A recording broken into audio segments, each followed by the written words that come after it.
What's happening, everyone, and welcome to the More Life Frequency podcast. If you're looking to infuse your events with an epic party vibe or get started in the entertainment industry, you're in the right place.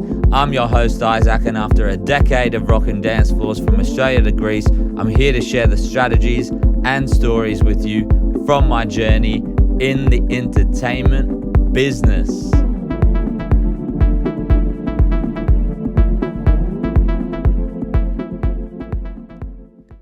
Welcome everyone to episode 4 of the More Life Frequency podcast, and thank you so much for joining me. In this episode, we'll be covering how you can go about finding the best, most qualified DJ. I'm going to be exploring online and offline. Yep, offline still exists. Options in order to find the right DJ for your event, whether that's a hen's party, engagement, even a wedding. And stick around till the end because I've got a hot tip in regards to something just to be aware of that not a lot of people know about. So stick around and let's dive right in. And firstly, what I want to cover is offline options regarding how to find the best DJ. So no internet. Go figure. So put your phones away and get out there and go into the real world, because you can still find some great DJs out there. And the first place to go and the first type of people you want to ask is actually venues and venue referrals. So oftentimes, even once you've picked a venue, certain entertainment companies would be on their vendor list. So these would be pre-approved entertainment companies on that actual venues list that, you know, they've spoken to, they may have a relation with, or they've been working with them for quite a while. And it could be a great source to start if you have no clue about who you're going to reach out to. Now, secondly, event planners also have quite a network here in regards to knowing DJs and entertainment companies. They might be able to help you out and help you with suggestions too, but the same cautions go out for event planners as well. You never know who they actually have deals with, or if they have preferred suppliers, and are they actually the best DJs for, you know, the occasion? You never really know. So do your own homework as well is what I would recommend.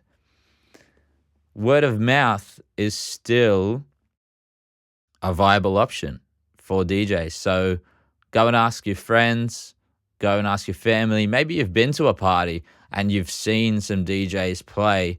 I know that I got heaps of work from word of mouth because somebody saw me play somewhere, whether that's, you know, at a hen's or an event or something like that, and they asked me to play at their own party. Now, I've even been asked to play at a wedding when the setting the person saw me play at was completely different, but they loved the music so much. They were like, it's so different. It was very much like a deep house set. That's what they wanted at their wedding, even during the reception time when everyone was having dinner, just some chill deep house. But my point is, you never really know when you're out and about. Keep your ear to the street. And, you know, if something catches your ear, go for it and dive right in. Another great avenue for finding great DJs is actually the local music scene. So if you're a youngin and you go out and about a lot, or, you know, even if you're not and you're a bit older like me, but you're out and you know a couple of DJs who know DJs and things like that, it can be a great setting in order to be like, oh, I want to book this guy. Maybe you're at a bar, or maybe you're at a restaurant or something like that. These can be great places in order to go and find these, you know, almost needle in a haystack type of DJs. Some of them won't even have, an Instagram, a YouTube, a TikTok, but it's like a little hidden gem that no one else would know of. And sometimes you can find some super, super unique acts. And again, when I was coming up in the scene and when my business partner was also coming up in the scene, this is a lot of how we would be discovered. We were very much a band of DJs who played at certain venues on a regular basis and have had residencies. And man, it was great because we ended up playing all sorts of different events. Even, for example, somebody that saw me play at a club and back then at a gym too, which was quite odd for back then, she built a stage on top of a pool at her house in order for us to play at her event. Just so she was really in touch with the local music scene. That's what she wanted. And that's what she did. Epic party, waterfront. I still remember it to this day. It was probably, man, whoa, that was years ago now, but there we go. That's another way you can find DJs. I want to move into maybe an unorthodox way that people book DJs. Sometimes you get the people that want to book, a super well-known DJ, like let's say a Peking Duck, or I'm going to just say like Fisher or whoever it is that's super high profile. But hey, maybe you have the budget. It's super expensive, like just a heads up, but it is something that people can do if you have the budget, or even like us as DJs and as an artist act, we've been scouted through this method as well. Like, oh, we really like your music, because yes, we also make music, and we've been booked through that just because they want to book us as the act. And obviously that's more of a premium than if somebody goes the traditional DJ route sort of thing. So I'm going to inform you in regards to how to go about this booking process, because it's very much a black hole for people who haven't done it before. So what you want to actually do is go on their social media profiles. So let's say you'll find them on Instagram or you find them on TikTok. Just dive deep. Maybe they have a website or a landing page and they have some sort of email address. A lot of these bigger artists, although some can be self-managed or have a booking agent in-house, most have a booking agent which is out of house. It's a booking agency company. So they'll have their email address there. And what you do is you negotiate with them in regards to a fee. Some DJs don't even play certain types of events. So it really depends on the act, how they want to position it. Don't be surprised if they don't want, any photos on social media or anything tagged from the event, because some DJs will just do it for the booking and that's it. And there'll be certain clauses in there too. And in regards to cost considerations too, just know that when you book an act, including when you book me and my business partner as a music artist act, there are things to consider, such as a technical rider, which what a technical rider is basically, okay, we require this set of club standard gear. And when you book a music act, I'm going to use the Peking Duck example, they will require you to pay for and provide that equipment. So, and that'll be expected to be, working perfectly and things like that. They might have requests for staging or maybe 3 or 4 DJ decks and things like that. So just be prepared for those additional costs. Something else is also a hospitality rider. They might actually require you to provide them with food to be fed or certain drinks and things like that. And some acts are notorious for having like emphatic hospitality riders. It might be different when they get privately booked, but something just to check prior to actually going ahead, because you don't want to go ahead with the booking and that would be a surprise at the end. So now let's focus on the power of social media for discovery. So we're going online, we're picking up our phone or going on our laptop, whatever, and you want to know an online way in regards to how to find a DJ.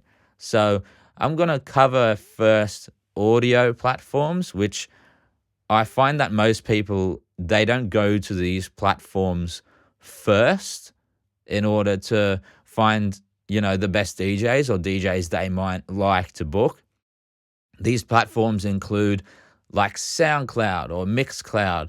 Now, these are platforms where DJs put their mixes on there so that people can, they either work out to them or they, do whatever and they listen to them in the background. But it can actually be a super good indicator of the style the DJ plays.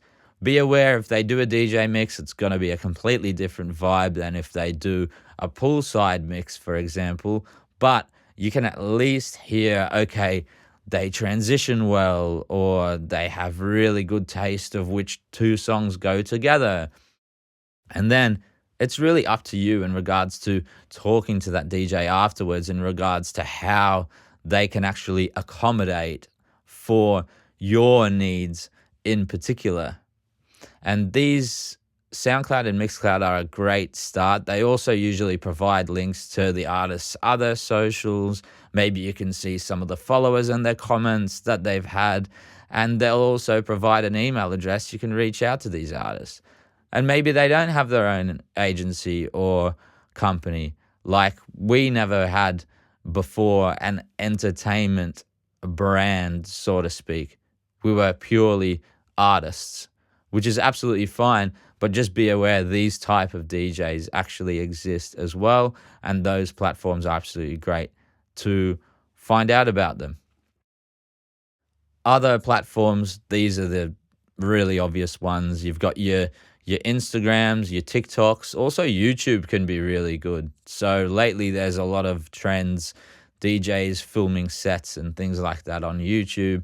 You might find a local DJ who's doing some sets on YouTube you vibe with. That's what you want for your event. Go ahead and reach out. They have a contact section. They should have an email in there. If they don't, do you know what I mean? So they should really have that details in there. Instagram, sometimes searching with a hashtag, although it's not my vibe personally. Searching with a hashtag could be something like hashtag hens DJ or hashtag event DJ. You may find some people in your area there and some DJs in your area there as well. Sticking with the social media theme, we're going into the realm now of Facebook groups and things like that. So there are a lot of websites and, groups out there that speak about, planning a wedding and they have a bunch of suppliers, or it's just a discussion and things like that. So maybe if you just follow some groups for the type of event you want to have, so for example, a hens, you can find some recommendations of some DJs or some entertainers that could be a good suit for the type of event you're having. And of course, let's not forget about the classic Google search. So just type in, let's say you want a DJ in Sydney DJs, or you want an Ibiza style Sydney DJ, which is something that we at morlyfe specialize in. Really, that means just really bringing in our experience from playing at clubs all around the world and bringing that as a unique aspect to your event. So you can search whatever you want on Google and you'll get search results coming up as well. You can delve deep, you can get a few quotes from different things, but some little tips there is include keywords of, for example, the city that you're in or the location that you're in, and Google will work its magic and do all that sort of thing. Something that actually, quite new, but now you've got AI too. So you've got stuff like Google Gemini or ChatGPT. So ask them and see what they recommend in your area, and, dive deeper as well. After the Google search, you have the classic, obviously, website, and some things to look for in the website are, listed testimonials. Maybe they have some information about packages that they offer and things like that. So you could really dive deep into somebody's website and see these sorts of things. Google reviews is a great tool as well, just to assess, when you're scouting DJs at the start. It's a great source for that. Now let's cover. So you've picked a DJ that you want to contact with. Now what's the next step after that? So you can contact them via email. They'll have that on their website or on their socials, or maybe you've bumped into a DJ at a club, you want to ask, and there you go. You found somebody. You've got phone calls and phone numbers, contact forms, which is usually on the website or the entertainer's website. So go ahead and go look for that, or also text message. In my experience, I've been contacted on all these types of communication methods. I would say make your preferred type of communication method known. Like, some people prefer calls, or they prefer texting because they're super busy and they're always running around and they don't have time to sit there on their phone. People prefer different things. Just allow your entertainer to know that, so they can be like, oh, hey, okay, I'll contact you on this medium only. Easier for the entertainer, easier for you, and then overall you'll have a much greater and better experience with all of it. So once you want to communicate, what info should you provide? So usually this will all be covered in the form, but things such as location doesn't need to be specific, but the suburb, how long the event is going to go for. If you know the venue, it might be beneficial to reveal that if you're comfortable. Obviously, your phone number and or email and things like that. Maybe your music preference. And if you have an idea about the budget that you were thinking of, including that in your initial inquiry as well helps and goes a long way. I can't communicate the amount of times that somebody's reached out and just been like, hey bro, you free? It's like, I'm kind of like, all right, when, where, for how long, this year, next year, do you know what I mean? It's kind of like, just be specific in the beginning and the communication will flow a lot better. You'll get your quote a lot faster and you'll waste heaps less of your time. So don't be the bro, you free guy is all I'm trying to say. So let's get into evaluating a DJ's quality. So how many years of experience have they had? What music styles do they play or have they played? And even, this is a common misconception too, even if online the DJ mixes that you find are not exactly the type of music that you like for example, in our case, the artist project, very bass house heavy, which is just heavy house music, right? But in some sets, in certain settings, depending what we're booked for, we play different styles of music. Now, it doesn't mean we can't play different styles of music if what you see online is a heavier style. So just ask the DJ, and oftentimes they'll have offline resources that they can send you, such as more chill sorts of mixes, such as in our case, that will actually accommodate for your event. So really try to go in the lens of, are these DJs and entertainers professional? Do they look experienced? Do they seem like they know what they are talking about? Are they a vibe?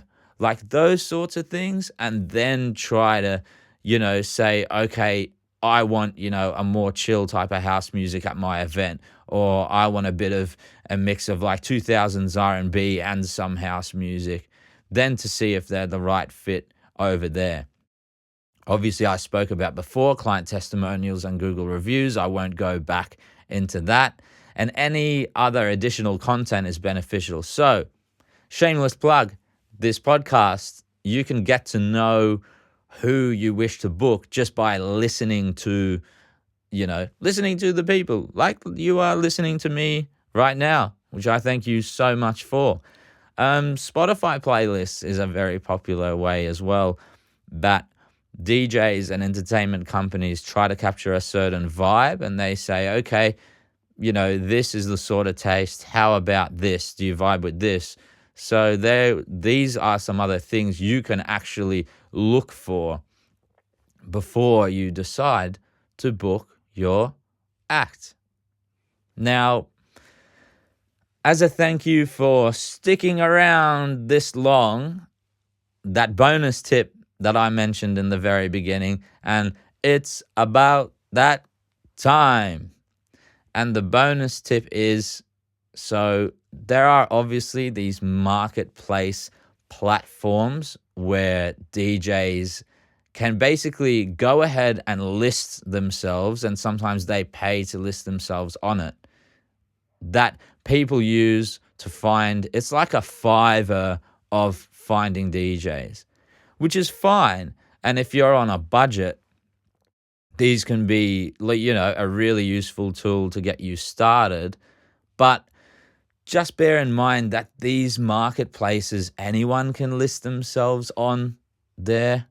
And, it doesn't mean they're experienced. It certainly doesn't mean they can mix, So they're not necessarily a bad thing, but do your additional research on top of these, having these marketplaces available, because no doubt as soon as you type in, Sydney Ibiza style DJ on Google, you're going to get an ad from a DJ marketplace on Instagram while you're on your story. How this happens, don't ask me. But what I mean to say is just be aware here, do your due diligence. And something else from a more support the DJ sort of aspect is a lot of these marketplaces prohibit the DJ or entertainer from communicating outside of this marketplace. Now, while I get it, and the company has to make money and things like that, it really, hinders the ability for DJs to grow and stand on their own 2 feet. Maybe they might become dependent on these platforms, and they might struggle to, survive outside it. And, maybe it's a me personally thing, but I would prefer an entertainer be able to support themselves as an independent outside a marketplace as well, and maybe just using a marketplace as a tool to gain that extra exposure. Again, nothing wrong with it, but I thought I would make you aware of how these things work. So, in summary, remember to check multiple sources. Don't just pick up your phone. Put it away as well. Get out there, get into the world, see what it's all about, and go ahead and try and find the best DJ for your event possible. If you got value from this episode, please be sure to hit subscribe, follow, even leave us a comment or a review. It really helps us a lot in bringing you more event planning gold. And be sure to share this episode with somebody who is planning a party. I'm Isaac, and thanks so much for tuning in to the More Life Frequency. Until next time, all the best and stuff.